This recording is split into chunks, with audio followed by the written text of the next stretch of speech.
Hello everyone, my name is Salim Bitar. I'm a registered nurse here at Mountainside Medical Center, and today I will be going over the clinical aspect of filling out the resuscitation form. Hi, my name is Alex Shahada. I'm an internal medicine resident at Mountainside Medical Center, and we will be discussing as well the benefits of debriefing after a code, as well as filling out the doctor's side of the resuscitation form. Entering a code can be really overwhelming, and there's lots of noise, people running in, bombarding everything, and everyone's trying to figure out their role. The most important thing to remember is real-time matters.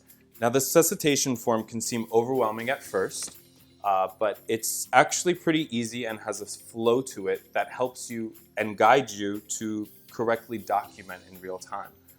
Having a code called on the floor can be really chaotic, especially for first responders. Something important to always acknowledge as we approach a code is to have roles.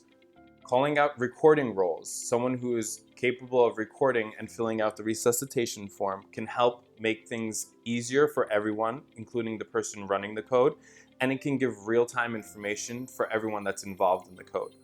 Mapped out so that it makes things easier for the person and it's a flow. Now, I also want you guys to pay attention that just because you mess up doesn't mean we can't rewrite it. But the most important part is to really focus on real time. And that is the time on arrival, the time of the first given medication, because you are going to be that reference point for the physician. How long the last epi was given, when was the last bicarb given. Those are really important factors that we really need to document in real time to make a more successful outcome for the patient. Where is the form found?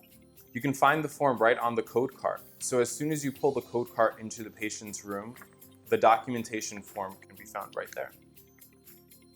Debriefing is one of the most important parts of the code, where the team will meet and touch base and potentially identify points of improvement. This is a moment that should occur soon after the code, not longer than 30 minutes after the code. I understand that sometimes, some orders have to be put in, but it's really critical to gather the team right there and then while the facts are still fresh and there are no issues with recalling details. Now, a code debrief is a non-judgmental place for team members to just discuss what could have been improved, what could have done better, and how we can care for patients in a better way next time.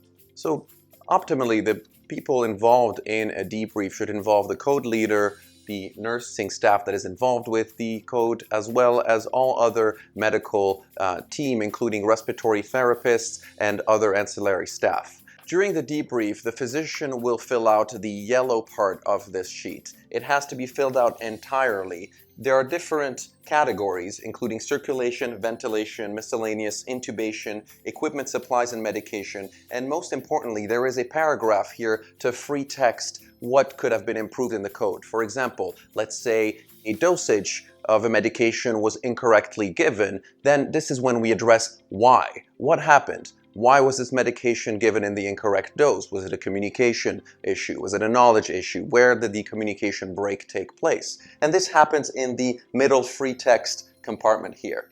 The bottom part of the sheet does not need to be filled out at this point. This will be filled out by the reviewer of the resuscitation form.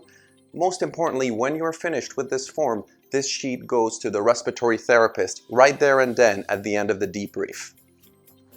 Thank you for watching this video. I hope it was useful. And together, let's make Mountainside Medical Center a safer and better place for patient care. And let's get these codes perfectly executed and debriefed. High five.